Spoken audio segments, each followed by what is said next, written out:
to Jomez. I mean, it's pretty crazy just to look at how fancy this room is and think that we're all here doing this in this place. Thanks to Jonathan and Jerry and Mike and Juan and the YouTube channel that they were able to put together. So grab a drink, Jerm, get yourself refreshed, and just really thanks to everybody. It's amazing to be able to do what we do, and we have a great time doing it. So thanks to all the fans. Thanks to everyone for being here. Now we're going to do an AMA, like partially from Reddit and partially from live questions in the audience, so you can ask us everything you want to know about the Jomez guys. We won't hold back. Sure. Yeah, anything you ever wanted to know about Big and Sexy? Whatever. I mean, I'll start. What's up with the shades? What's up with the shades? I like that. You guys some kind of cool guys or something? Jerm had both of these in his car unplanned. Like, we walked by his car and these were in there, just normal Jerm living his life. These were there. We grabbed them. Yeah, I bought these on my way from Charlotte to Las Vegas at a gas station because, can you guys all see my glasses? What's up, Dale? Yeah, if you can see my glasses, I don't think I need to explain why I bought them.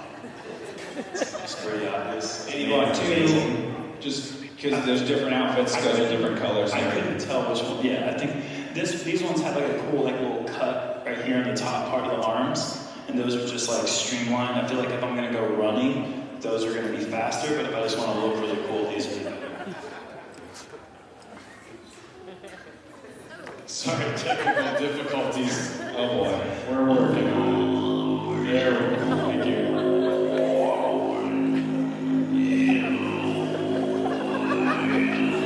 Alright, let's open it up to some crowd questions. Anybody got a question? Let me see some hands. Anybody? Questions? That side? Behind the blinding light? Anybody? No? No questions? Alright, thanks for coming tonight, everybody. I see one. Whoa! There we go. Alright, I see a question. Back here, Joel Freeman, how we doing? Question. Hey, BigSexy, thanks for being out here today. What's up, dude? Sorry, I guess I'll ask each one of you. So, does your go-to driver have a name? If so, what is it? If not, please come up with one now. Thank you. Wow, thank you, Joel. Yeah, I'll give Nate a second because I already know what mine is.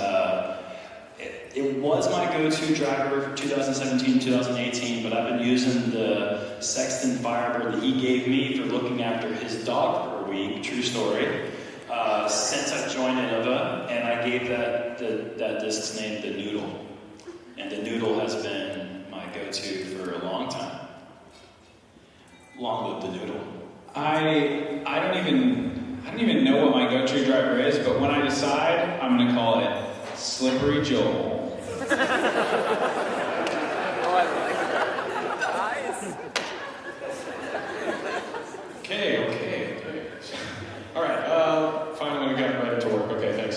All right, first question from Wayne Gretzky. Wayne Gretzky. Wayne Gretzky? Yeah, this is the internet, folks. Who is on your dream card for commentary? Who is on your, if you had to make a 4-man or woman or anything card, who would be your dream card for commentary, to commentate on? Simon. Okay, good start. McBeast.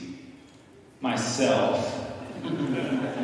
And Klein. Oh. Not Jerm for sure. Definitely. Alright, yeah, I'm actually going to echo Nate in that sentiment. Definitely not Jerm, for sure. I've still not mastered the art of the grace that Nate has talking about his own shots. Whenever I talk about my own shots, if they're good or bad, it just sounds like I'm being cocky. So I'm really trying to work on that. And I hate it. So look forward to tomorrow's coverage. Check in to Jomez, round 3, chase coverage. Featuring yours truly and 3 others. I like doing Simon's too because you never know what he's going to do. If you guys were out there today, you saw him throw a putter on the 494-foot 18 into the circle. Like, no clap for that stuff.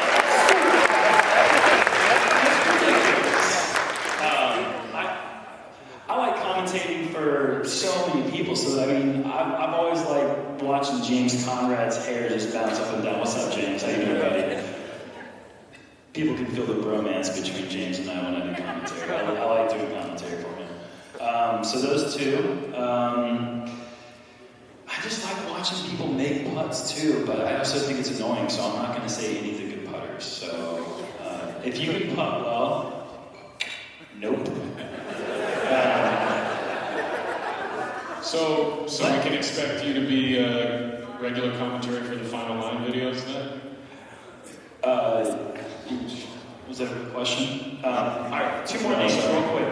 I'm going to say I would love to watch Paige Pierce on a Dream Card. I actually got to do commentary for her at the USDGC, and that was really special. She got some really awesome birdies in front of a great crowd in Rock Hill.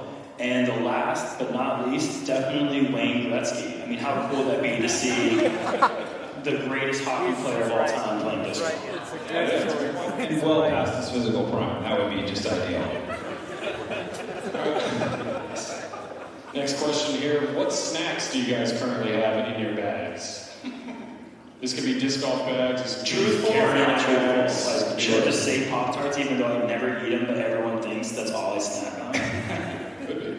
I've been getting after those Cliff Bars with the almond butter inside, so that's it.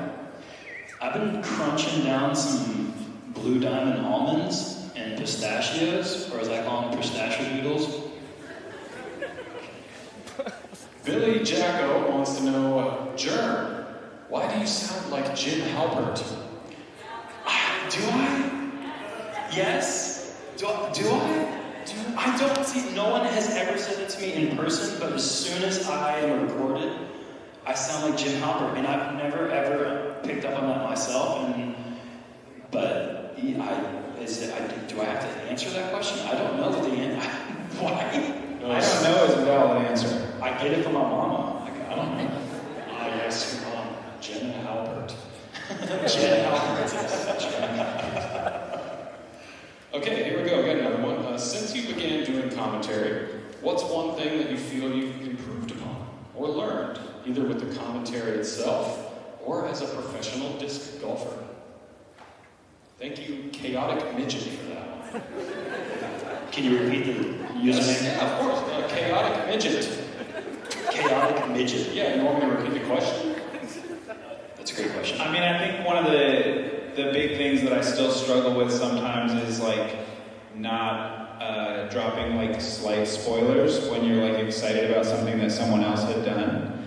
So I always am endeavoring to like stop doing that when I'm like knowing that only one person in the field got some amazing two on this hole, and I want to say it real quick, but that's before we even saw such and such player throw their second shot. Then I'm basically eliminating the dream for all the fans that maybe that next shot's going to go in. So that's something that I'm kind of always working on, something that it's hard to remember to do because I'm like wanting to give people props, and when we get to the hole, I'm like, oh yeah, I remember Garrett got this hole, he's the only one who got it. I want to say that, but I have to like not say it till the very end. The question was, what have we learned through doing commentary, or was that basically the gist of the question? The question What have we learned since you began doing commentary? What's one thing that you feel you've improved upon or learned? Man, there's so many different It things. specifically said one thing. What's one Come on, dude, you know that. Alright, look, that's not fair. That's fair, that's the question, but that's Yes, not he fair, just because said you know one who I thing. am. Like, I'm a tangent guy, dude. Like, That's why I I'm jumped going to in. answer 10 different questions right now, seriously, but I will say if there's one thing, it is trying to... I gotta narrow it down to one. Being concise. I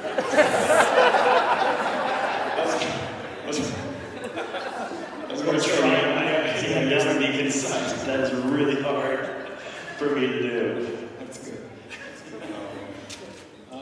Okay, here's a good one. Boxers or briefs? Oh, sports boxers. Yeah, you got a hybrid. It's a hybrid, man. It's a hybrid. Yeah, that's not even really a question, I don't think. All right, so Where's Ricky, though? Did Ricky show up? Yeah. Don't even do it. Yeah, dude, you're going there, buddy.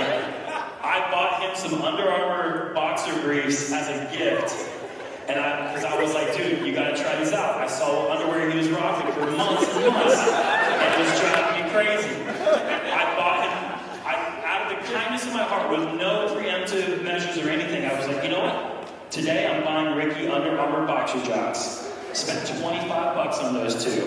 Asked them for months, how are the boxer jocks? You know what his answer was 2 months later? I returned them and got my money. He returned the gift and took the money, folks.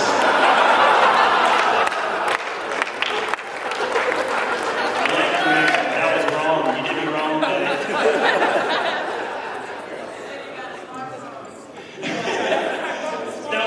He was still rocking the Razor flip phone at the time, so I guess we gotta give him a little break.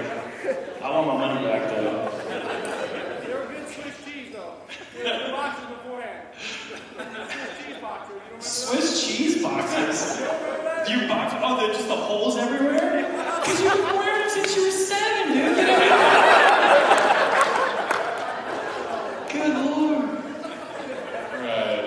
Any questions from the audience? There we go. That was easy. It's like we planned it or something. Follow-Flight. This one's specifically for Nate Sexton. Alright, sweet. AJ mentioned earlier that you weren't present on Paul Macbeth's first 1800 bar, and then I actually noticed that you weren't present for his second. So, are you Paul Macbeth's kryptonite? I'll say this. It's amazing what they can do with video editing. I haven't personally felt the weight of either of those rounds. I wasn't there. I want to believe they happened. I think they probably did happen. I don't know if he could do it when I was watching. I think probably not, but maybe he'll get a chance. I don't think he probably has what it takes to do it when I'm there. It's a lot of pressure. Yes. Applause for a question. Good job. Alright, here's another one from Green Rock Split River. What was the weirdest / most awkward encounter or experience you had off the course while on tour? Uh-oh. Do I have to retell that Ricky story, or?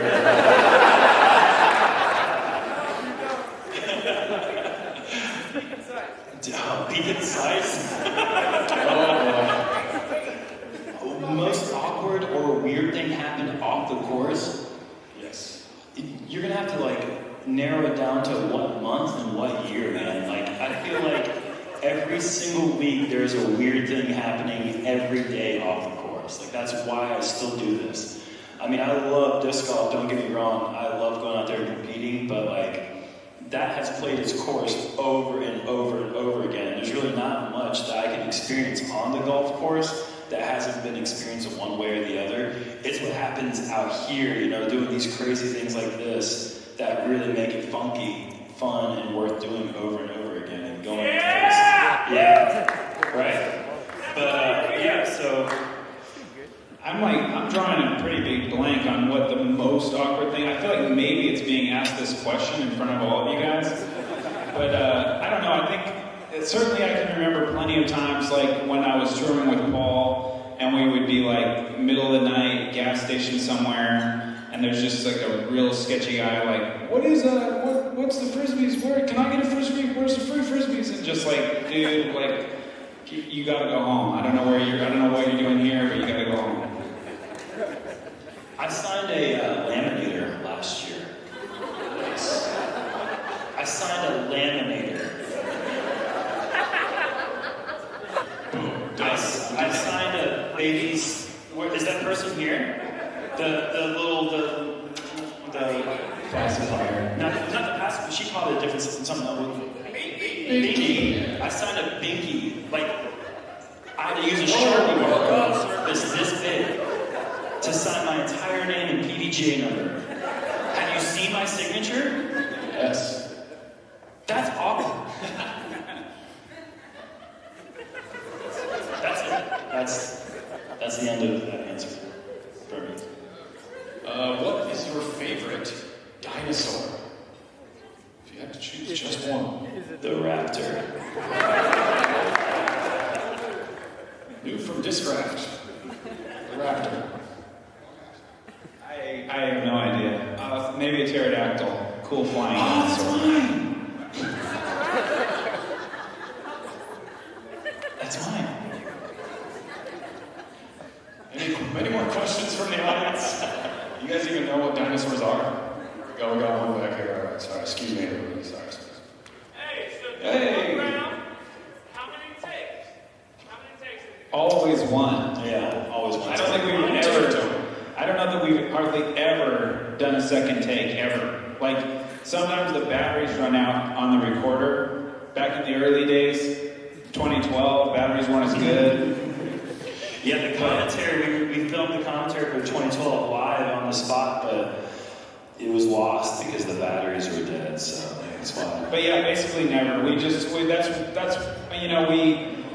try to, when we make a mistake, we just try to make it light of it and make it fun, and we're definitely not starting over and doing 25 more minutes of the exact same stuff we just did.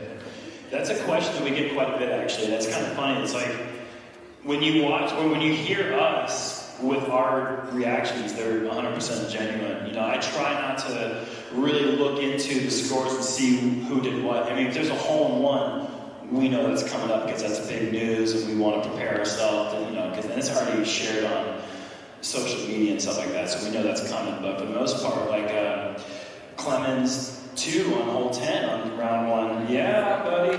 I know Paul and I were doing commentary, and he was kind of looking around, and all of a sudden you hear the bang, and he's like, "What was that?" He wasn't expecting it, and that's we're shocked. We're just as shocked as the audience is every time. All right. Yeah. Okay, I'm over here somewhere. Okay. Adam from Ohio has a question. Adam, go ahead. Who is the most superstitious player on tour, and what is their superstition?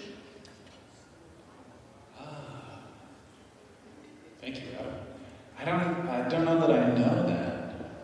What do you think? You have any leanings? I'm sorry, I have to look at you 8 seconds before I talk. Okay. Now I have to look over this direction for 8 seconds.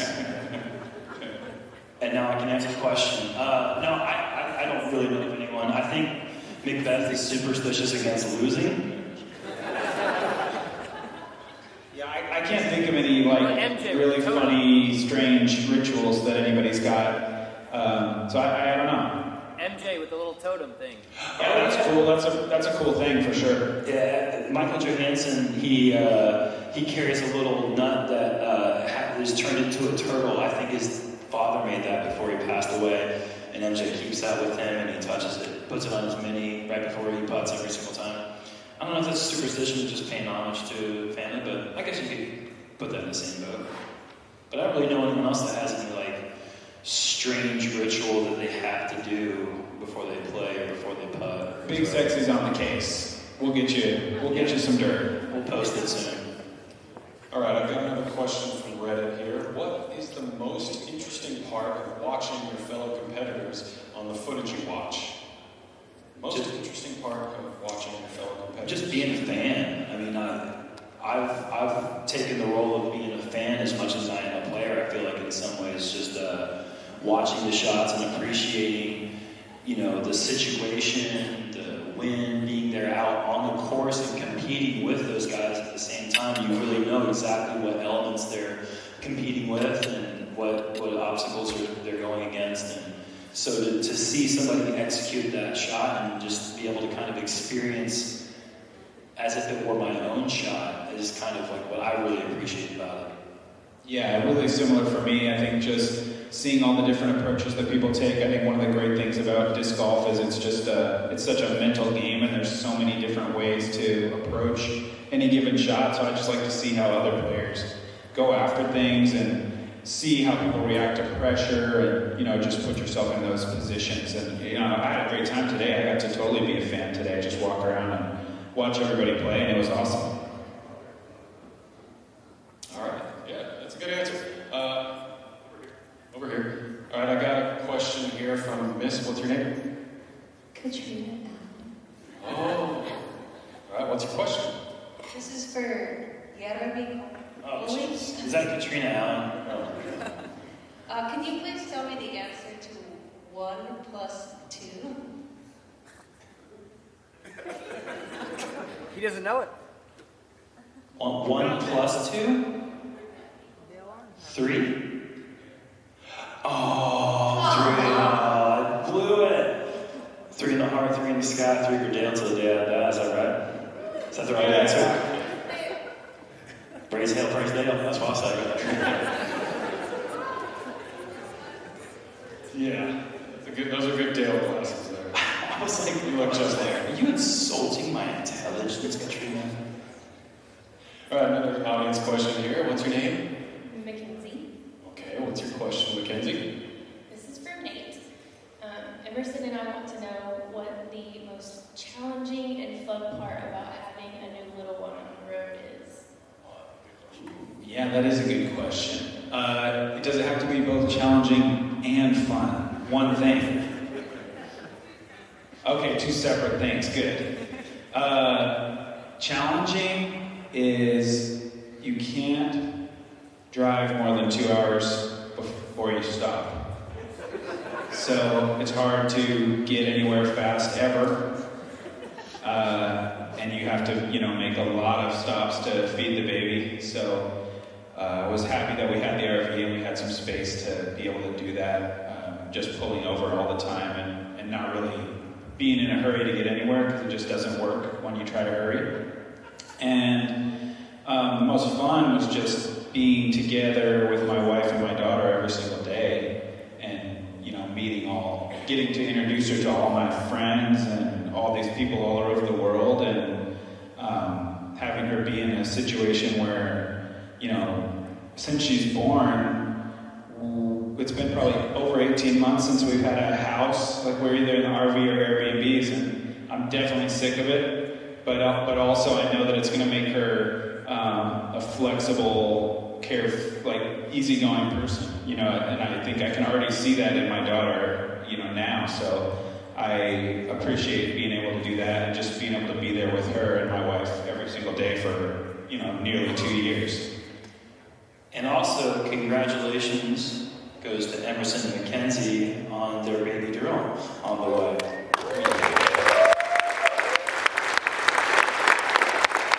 All right, we've got another audience question over here. Miss, what's your name? Sarah. All right, Sarah, what's your question? Who are your favorite women players in disc golf, and what do you do to support them? Who are our favorite women players in disc golf, and what do we do to support them? One of my favorites is one of my all-time best friends, Paige Pierce. She's just a general great person, a lot of liveliness to her spirit. She doesn't really take anything from anyone. She's very strong-willed, and I always just like supporting her and wishing the best for her. And Madison Walker and Katrina Allen, people I have really close friendships with. There's a lot of women out there that are up and coming, and it's I feel like for a long time there were 2 or 3 women in the sport that were kind of dominating. Back in the days with go back to Elaine King and then Juliana Korver and Des Redding, and I feel like I'm forgetting some of the best names of all time. But there's this Valerie Jenkins, of course, and then you have Angela Chick-Fry. There's just been so many really incredible players throughout the years, but now I feel like we've got legitimately 10 to 12 contenders every week, which is a really cool thing. And I think the way that we as a community can support them and help the sport grow is just by getting our friends and our girlfriends and our wives and our co-workers interested by just giving them a disc. Tell them about their coverage. Jomez is doing their part in covering more of the women's league cards. And there's more media now than there's ever been before, which is showcasing some of the women's top talent. And, it would also help if we got out there a little bit earlier and watched them play as they were competing, so that way they actually had some live spectators. There's so many great women players. Really hard to just pick a favorite, but yeah, I definitely do enjoy watching them. With my wife, when we were on the road, we would often get up and go and catch some of that action before my tea time or before I had commentary. But I definitely like watching all the great players that we have, and I guess a special shout out to like my teammates on Innova. I like to support Lisa, Jessica, Madison, and try their Tour Series discs when I get a chance, and hopefully be able to represent the discs that they like. If it's a disc that can work for me, I'm going to try to make sure I put that in my bag and get it a little bit more exposure. Yeah, definitely echo that sentiment. Support the Tour Series, no matter what brand it is. If you go out there and you buy some of the Paige Pierce Convex, is that a thing? Yeah?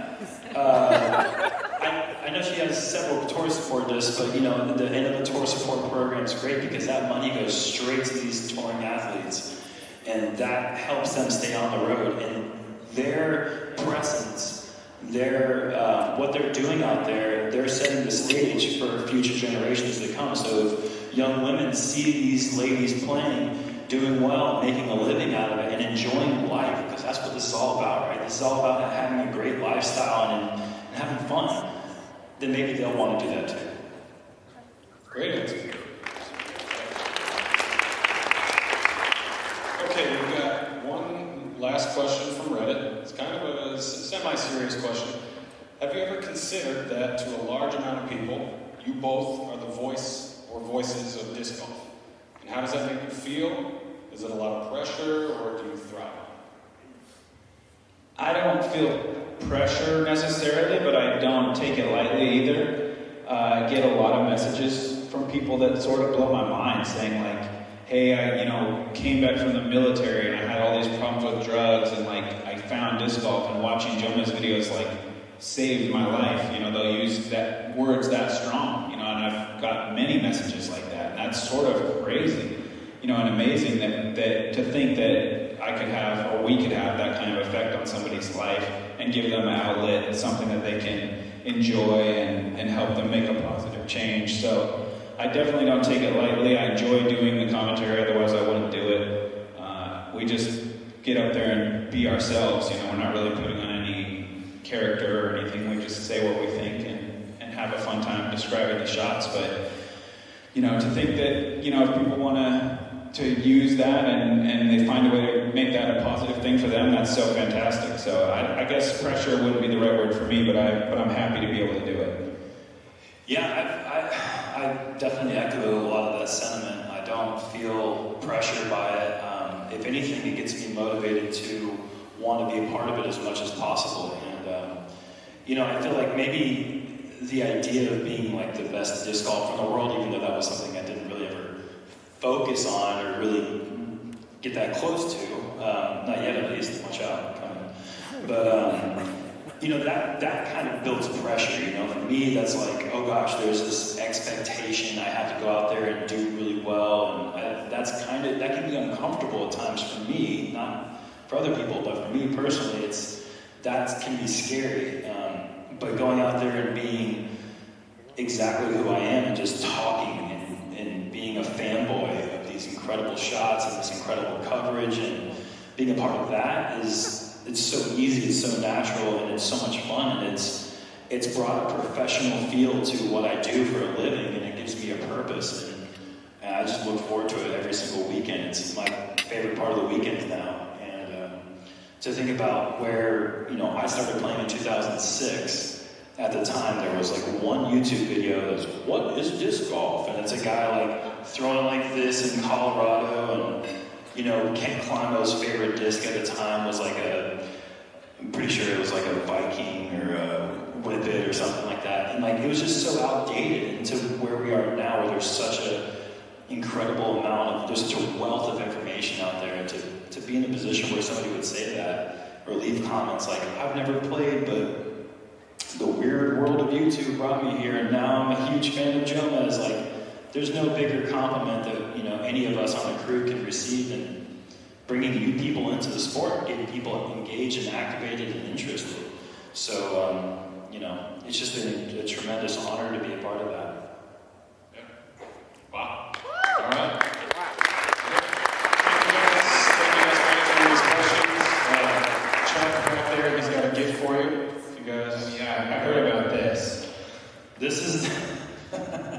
Yes, tell everyone what it is. This is the National Audubon Society, a field guide to trees, the western region. We've been slacking on the trees. We'll try to sneak a few. I mean, people love the trees, I guess. We'll try to sneak a few more in. Maybe even get one right every once in a while to keep you on your toes. This is amazing. To Nate and Jeremy, can I read this? Yeah, of course. Yeah. Okay. Disagreement is the first step in progress. Research is the second. Charles Wheeland. Thank you very much, Charles. Thank you. Appreciate this.